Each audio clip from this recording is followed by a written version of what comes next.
LOC వద్ద భారీ కుట్రభగ్నం. రాజౌరి సెక్టార్లో భారీ చొరబాటు యత్నానికి విప్లవ యత్నం చేశారు. టెర్రరిస్టులకు మార్గనిర్దేశం చేస్తున్న పాకిస్తానీ గౌడ్ అరెస్ట్ అయినట్లుగా సమాచారం. అప్రమత్తమైన భారత్ సైన్యం ఉగ్రవాదులపై కాల్పులు కూడా జరిపినట్లుగా తెలుస్తోంది.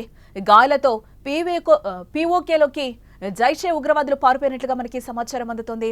పాక్ సైన్యం ఆదేశాలతోనే ఈ పని చేసినట్లుగా గైడ్ వెల్లడిస్తున్నారు.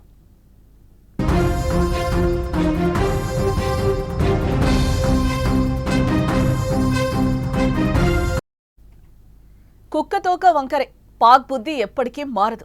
ఎన్నిసార్లు భారత్పై దాడులు చేసినా మన సైన్యం చెప్పుతో కొట్టినట్టు బుద్ధి చెప్తూనే ఉంది. అయినా పాక్ వంకర బుద్ధి మార్చుకోవడం లేదు. ఏదో ఒక రకంగా కవ్వింపు చర్యలకు పాల్పడుతూనే ఉంది. ఇటీవల పహల్గాంలో జరిగిన మారణ హోమానికి బదులుగా భారత సైన్యం ఆపరేషన్ సింధూర్ పేరుతో పీఓకేలో దాక్కుని ఉన్న ఉగ్రవాదులను హతమార్చారు. ఆ తర్వాత పాక్ భారత్పై యుద్ధం చేయడం, మన సైన్యం తిప్పికొట్టడం జరిగింది. మొత్తానికి కాళ్లబేరానికి వచ్చిన పాక్ యుద్ధాన్ని ఆపేస్తుంది. కట్ చేస్తే భారత్లోకి కొంతమంది ఉగ్రవాదులు చొరబడేందుకు కుట్ర పన్నారు. అలర్ట్ అయిన భారత సైన్యం భారీ కుట్రను భగ్నం చేస్తుంది. ఈ ఘటన ఎక్కడ జరిగింది ఒకసారి చూద్దాం.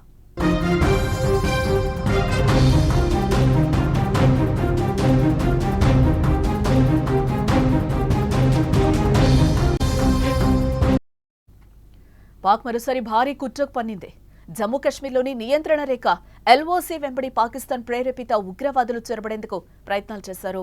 ఇది గమనించిన భారత సైన్యం వారి కుట్రను భగ్నం చేసింది. పాక్ గైడ్ ను పట్టుకుంది. రజౌరి జిల్లాలోని గంభీర్ ప్రాంతంలో జరిగిన ఈ ఆపరేషన్లో జైషే మహమ్మద్ ఉగ్రవాద సంస్థకు చెందిన చొరబాటుదారులకు మార్గనిర్దేశం చేస్తున్న ఒక పాకిస్తానీ గైడ్ ను సైనికులు ప్రాణాలతో పట్టుకున్నారు. ఆ సమయంలో ఉగ్రవాదులకు సైనికులకు కాల్పులు జరిగాయి. ఏ కాల్పుల్లో తీవ్రంగా గాయపడ్డ ఉగ్రవాదులు పీఓకేలోకి పారిపోయినట్టు అధికారులు తెలిపారు.